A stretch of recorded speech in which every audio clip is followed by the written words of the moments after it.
یاد ہوگا تاخیر غمیش گوارا نہیں کرتے، ہم دنیا کی دولت کو بھی پیارا نہیں کرتے، ہم 12 اماموں کے پرستار ہیں سالن، مر جاتے ہیں غیروں کو پکارا نہیں کرتے۔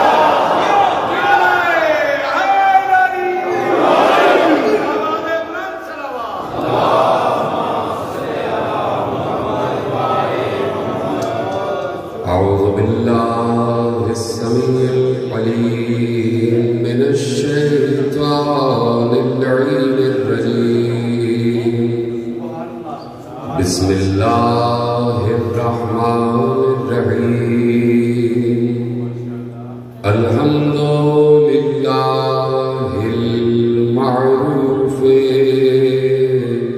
من غير رؤية والخالق من غير روية، الذي لم يزل قائما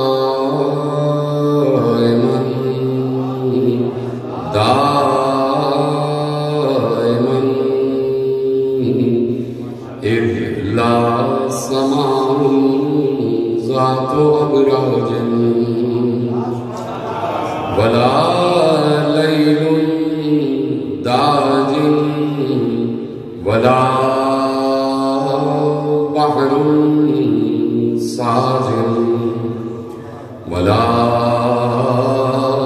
أرض ذات مهاد ولا خلق ذو اعتماد،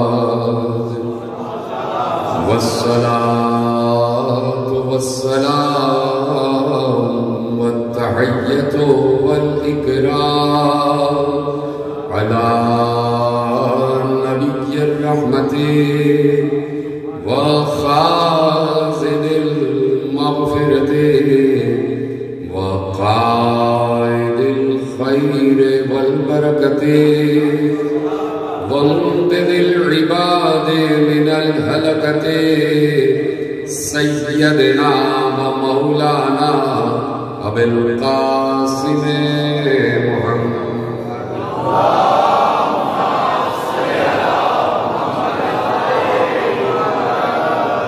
وأهل بيته الطيبين الطاهرين المعصومين المظلومين المنتخبين المنتجبين،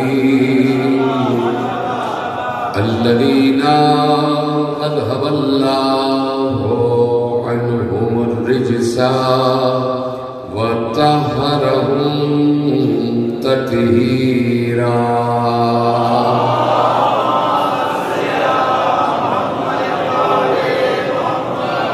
أما بعد، فقد قال الله سبحانه وتعالى في محكم كتابه المجيد وفرقانه الحميد وقوله الحق، بسم الله الرحمن الرحيم، إن الله اصطفى آدم ونوحا وآل إبراهيم وآل عمران على العالمين. صلوات بڑے محمد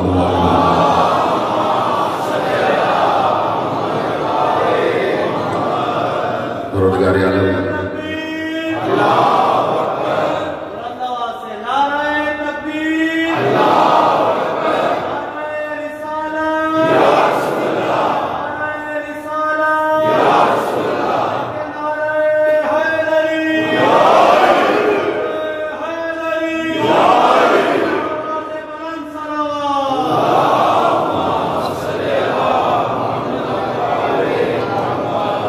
پروردگار عالم کا احسان عظیم ہے اور اس کی بیش بہا نعمتوں پر شکر ہے کہ اس نے ہمیں شعور اور تدبر اور تفکر اور تفہم اور تعقل کی اس منزل پر بلند فرمایا ہے کہ ہم زمانے کی ہوا کسی طرف بھی ہو، ہم اسی ہوا کی طرف چلتے ہیں جس ہوا پہ نام علی لگا ہوا ہے۔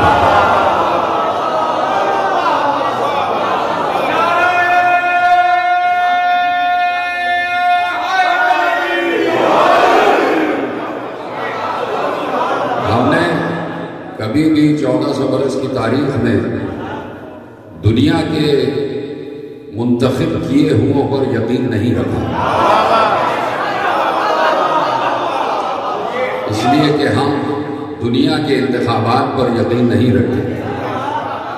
جب بات آ جاتی ہے منتخب ہونے کی تو اللہ نے اس لفظ منتخب کو عربی زبان میں اصطفیٰ سے مخاطب کیا۔ اصطفیٰ کا مطلب یہ ہے انتخاب، اور جسے استفاء کی منزل پر اللہ نے بلند کیا اسے اللہ نے مصطفیٰ قرار دیا۔ تو ہم اس لیے بہت ناز و فخر کے ساتھ روئے فرش پر اکڑ کر چلتے ہیں کہ ہم اللہ کے مصطفیٰ پر یقین رکھتے ہیں، دنیا کے مصطفیٰ پر نہیں۔ یہ استفائیت، یہ انتخاب، یہ چناؤ، یہ صریحاً اللہ کی ثوابدید ہے۔ یقیناً اس سے کوئی بھی عالم اسلام کا طبقہ اختلاف نہیں کر سکتا کہ جسے انتخاب کہا جاتا ہے تو اصل میں انتخاب عوام نہیں کرتے، انتخاب اللہ کرتا ہے۔ اور یقیناً اللہ کے یہاں بات تو عجیب ہونے جا رہی ہے لیکن بات قرآنی ہے۔ اللہ کے یہاں الیکشن نہیں ہے بلکہ سلیکشن ہے۔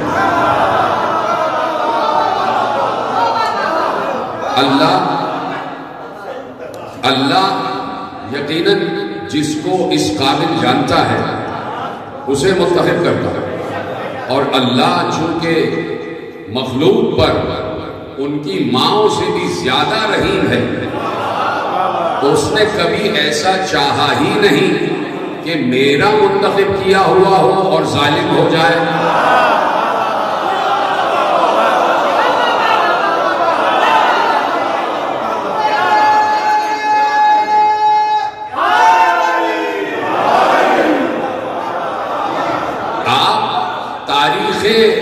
اسلام میں جو حضرت آدم سے شروع ہوئی ہے اور آج تک چل رہی ہے، مجھے یہ بتائیں کہ جنہیں اللہ نے بھیجا ہے وہ کبھی بھی انسانوں پر ظلم کرتے ہوئے دکھائی دیا؟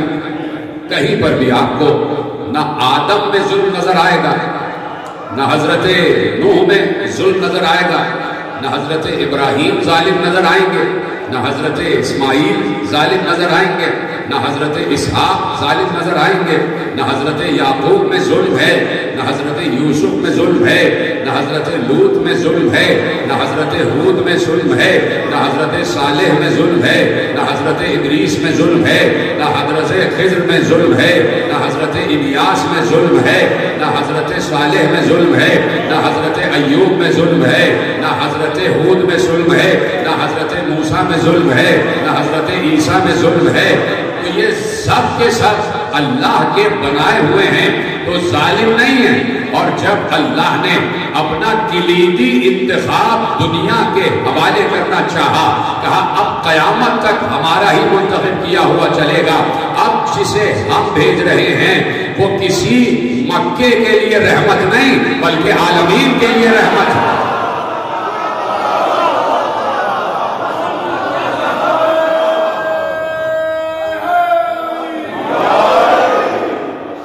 صرف مکے اور مدینے کے لیے رحمت نہیں ہے بلکہ عالمین کے لیے رحمت ہے۔ تو اب مسلمان بات بات پر بدعت بدعت بدعت کا شور مچاتے ہیں۔ ذرا سی کوئی بات ہو گئی کہ صاحب یہ دین سے ہٹ کر نئی چیز آپ نے شروع کر دی، یہ بدعت ہے، یا آپ نے بدعت کیا، فلانی چیز قرآن سے دکھائیے یہ بدعت ہے اس لیے آپ کافر ہیں، فلانی چیز قرآن سے دکھائیے یہ بدعت ہے دور رسول میں نہیں ہوتی تھی اس لیے آپ کافر ہیں، فلانی چیز قرآن سے دکھائیے یہ بدعت ہے دور رسول میں نہیں ہوتی تھی اس لیے آپ کافر ہیں۔ تو بدعت کی تعریف کیا ہوئی کہ جو دور رسول میں نہ ہو اور پھر ہو جائے، جس پر رسول کی مہر نہ ہو، جس پر رسول کی تصدیق نہ ہو، جس پر رسول تصدیق مہر ثابت نہ کرے اسے بدعت کہا جاتا ہے۔ تو مجھے دکھاؤ کہیں دور رسول میں الیکشن نظر آ رہا ہے؟